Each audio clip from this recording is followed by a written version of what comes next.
They're trying to beat us into our consciousness and make us ignorant. They want to dumb us down. And I'm probably the lowest IQ here of anyone speaking. And I'm saying, say out loud what we feel. We would no longer be ran by the idea of fake influence and celebrities.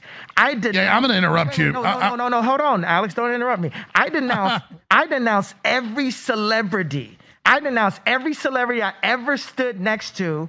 God bless you. And you know, that's the Christian word of what I really want to say.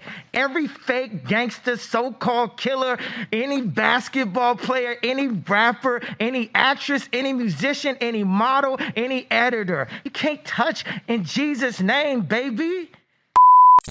Hey guys, and welcome to Mika Reacts and Reviews, where we react and review to things on the internet. Today I decided to do a no-face video because I'm still in transit and I'm not back at my final destination. My place that I'm staying now just doesn't have the best light, and I don't mind working with what I have for short videos, but for this one, being that it's a little bit more serious, I decided to just do voice so I can get a quiet place and be able to clearly say what I want to say without noise distractions.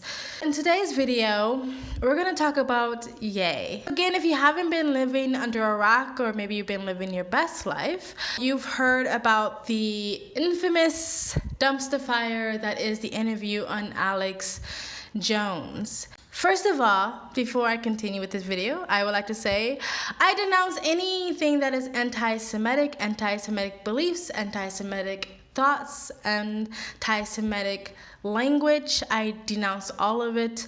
I stand against racism, bigotry, prejudice. I stand against violence. I stand against hate. And I love the Jewish community. Now that is all said and done, I'm going to get into more of my nuanced take in what Ye said on Alex Jones and how I kind of feel about the response around what he said. I'm going to put the first half of this on YouTube, and then I'm going to put the second half on Rumble, because YouTube has evil censorship overlords who want to take down my channel for going against the grain and speaking against the narrative. So, first of all, when I first saw the video, the clips, I think the clips is what I saw first, and I think a lot of people, that's what they saw first, and for some people that's all they saw. If you listen to what their opinions about of the interview is. And when I first saw the clips of him saying that he loves Lur and he loves the Nazis, you know who I'm talking about, the German totalitarian murderous regime who tried to off an entire community and succeeded in offing millions of this community. When he said he loves them, and he also said that some good things came out of that era, and that they were not all bad, and we should stop bad-mouthing them. I had an emotional reaction, an emotional knee-jerk reaction, just like everybody else. So I completely understand how a lot of people are really outraged, a lot of people are hurt, a lot of people are upset, a lot of people are confused, and a lot of people think Kanye West is mentally ill and needs to be completely zombified and drugged out of his mind and put away in a dark, dark, dark place for a long time, while Kim Kardashian spends all his money. But after I kind of calmed down and allowed my emotions to subside, because at first I was upset, I was sad, and I was disappointed.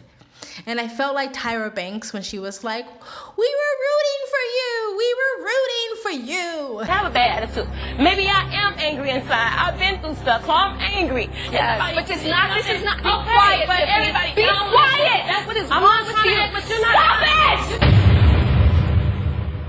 I have never in my life yelled at a girl like this. When my mother yells at this, it's because she loves me.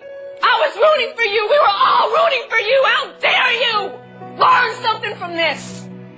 You go to bed at night, you lay there, and you take responsibility for yourself, because nobody's going to take responsibility for you. You rolling your eyes and you act like this because you've heard it all before.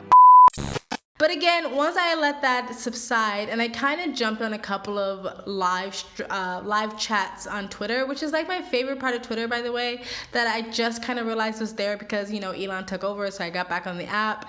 And you can go on these live chats where you discuss kind of hard topics. And so me taking some time and me going a couple of live chats with people who can kind of speak in a nuanced fashion and not only emotionally but really break down what was happening, it made me kind of step back and only look at what he said, not what I felt he was saying, not what I felt he was doing, not exaggerating, not adding on to what he said, but only what he said, just the words that came out of his mouth. But before we get to that, because I'm going to talk about that on my other half of this video that will be on Rumble. There was a couple of other things that he said on that video, that Alex Jones interview, that Ye said that I actually really liked. The first one was the thing he said about porn, the statement he said about porn. He actually made me look at porn in a completely different light. I am not someone who particularly takes in porn. Like, I don't really enjoy it that way. I feel like my imagination is good enough.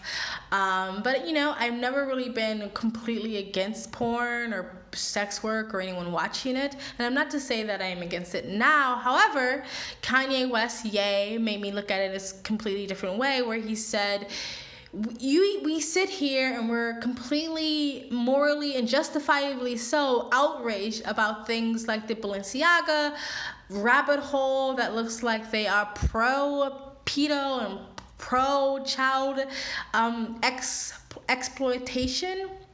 And we get outraged about other things, like, you know, kids getting trafficked over the border, or anytime we hear about a child being abused. As a healthy society, we decide that that is not acceptable, and we react to it correctly, with anger, with sadness. But he believes, and a lot of people feel this way, that a lot of people who join or get into sex work, especially porn, are products of abuse, that they were victims of abuse themselves, that they were abused as children, and this is why they may have got into this. Now, this is not to say that every single sex worker were abused, but a lot of people feel like if you become a porn star or a stripper or OnlyFans girl or guy, whatever, that maybe you have been sexualized as a child and this is why you got into it. And so you cannot, I feel like Kanye Ye was pointing out the hypocrisy, that you cannot, you know, be upset about that and still partake in porn. Because how can you be upset about child exploitation if you are enjoying the product of child exploitation? I never thought about it that way. It doesn't excuse Kanye for wearing the Balenciaga mask that he's wearing, because I still think they're disgusting. I think when the products is promoting them, but I think his take was on, and I'm not 100% sure it is a Balenciaga mask. Everyone else is saying it is. If it is, I believe his take on Instagram was the kind of like, look, child exploitation does not start or end with Balenciaga. It does not start or end with a fashion brand. Has been deep into the roots of America, society, Western culture, and around the world for many, many years. And if you're going to be upset about them, you need to be upset about a lot of exploitation. People still listen to R. Kelly. People still watch Disney. You know what those things have been rooted in. You know, whether you think Michael Jackson is completely guilty or not, you listen to Michael Jackson. People have been listening and partaking and enjoying in products that have some ties in child exploitation for many, many years, and they will continue to do so. If the Jeffrey Epstein list was ever revealed, which probably won't be, and if they are, no one will be punished, and your favorite actors were on there, you will probably still enjoy their movies, read their books, you know, if they're musicians, listen to their music, if they're politicians, vote for their policies. So I don't think there's anything wrong with standing against Balenciaga and being morally outraged about that disgusting rabbit hole. There is a bird chirping in the background that is so freaking loud, but I'm going to continue. You know, like one of the big topics right now is all of the pedophilia advertisement. When people look at pornography, when a grown man is looking at a grown woman have sex on camera, you're still looking at someone's daughter, and you're looking at a lot of times someone that is the product of pedophilia. So people will engage in going to strip clubs or looking at pornography, but then the moral compass is like, oh my God, look at the pedophiles. But in a way, anybody who looks at pornography is a form of a pedophile also. Let's bank it all in. You have to be consistent in your outrage. I think that's what he was trying to say. The other thing that Kanye said that it was just a brief thing he said when someone brought up the fact that he was wearing a mask, speaking of Balenciaga, and he says, I've been wearing a mask for a long time. It was a simple statement, but I think it meant a lot. For radio listeners, we're on over 400 radio stations. They can't see you right now. This is a new look for you. Oh no, I've been wearing a mask for a while. And maybe I'm just, giving him too much credit for being a genius or something like that. But when he said it, for some reason it hit home.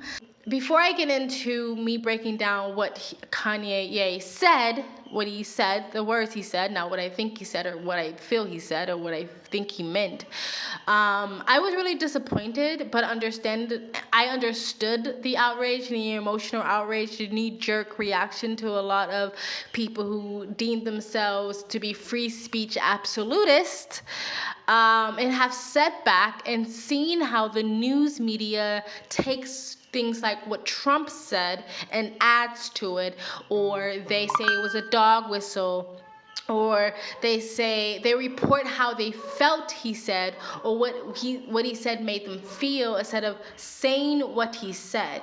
Like if Donald Trump said, hey, you know what, not the best people are sent over the border. If they're coming illegally, they're not the best of that country. Sometimes, smugglers, drug dealers, criminals, they come over the borders. And then a news headline is, Donald Trump hates Mexicans. Donald Trump says Mexicans are robbers and criminals. But that's not what he said. But they took what he said and they goes, well, this is how I feel. This is what I feel he meant, instead of saying what he exactly said. And I felt like a lot of talking head, conservative, libertarian, Republican pundits. Now there's a dog in the background. Oh my God. Who again knows how the media will twist your words, went ahead and twisted Kanye's words. And I was very disappointed in that. I understand it because I had the same emotional reaction, but I was disappointed. There were a couple of content creators that gave a bit more of a nuanced approach when it came to the whole Ye and Alex Jones interview situation. One being Styx Exenhammer, if I pronounced that name correctly. I followed him on and off throughout the years, and he kind of gave more of a nuanced, less emotional, and also not taking it so seriously kind of approach to it. And the other would be Steven Crowder, who was very critical of Kanye West and the Nick Fuentes guy that I'm not that familiar with, but it was a nuanced and a more detailed breakdown of the criticism of Kanye West. I kind of rolled my eyes at this sort of commonly, Kanye West just has a mental disorder, he's mentally ill, he's mentally disturbed, to Kanye West is just an and we should just sort of dismiss him and bury him to the far corners of hell. You know what I mean? It was like a mixture of like sad, like condescension of, oh, poor Kanye, he's mentally ill, so bad for him. Or he's a terrible mentally ill human being who's anti-Yamaka, and we completely denounce him. But most people that I saw besides just the blatant tiny mustache is bad, which is true. He's a horrible human being. But no one was breaking down what Kanye West actually said. Nobody was giving sort of an intellectual response, which again, I kind of understand. The easy route is just condemn and denounce and move on. But from a bunch of pundits and talking heads or commentators who like to see themselves as intellectuals who analyze political and cultural current events and ideologies all the time. To sort of give a lazy and emotional response to it was kind of disappointing.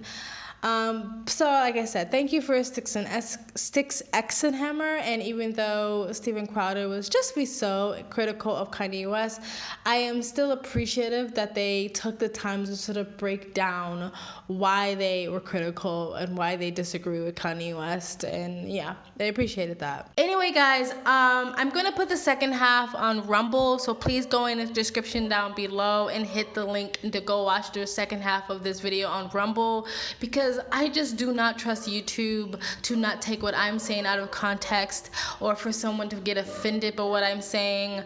And so watch the other half on YouTube. It's not to say that I am praising or loving a side that totalitarian regime. I just have a more nuanced approach to it, and I would like to put that on Rumble. So please go in the links down below and watch the rest on Rumble. Let me know what you guys think about this whole thing, though, how you initially felt about the Alex Jones interview. Did you see the whole thing? Did you just watch the clips? Did you like how people were responding to it? Were you a bit confused yourself? Were you disappointed in Kanye? Were you disappointed in the reactions? Let me know what you guys think in the comment section below. Please like, comment, subscribe, and you guys have an amazing day. I'm gonna go because this bird chirping in the background is driving me insane. Goodbye. Love you guys.